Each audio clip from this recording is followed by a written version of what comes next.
How to change the display refresh rate on iPhone.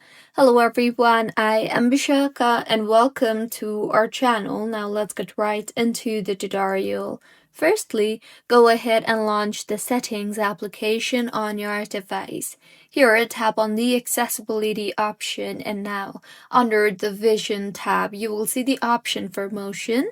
Tap on the motion option and now at the bottom you will see the option to limit frame rate. So go ahead and toggle on the toggle button for limit frame rate, and with this it will set the maximum frame rate of the display to 60 frames per second.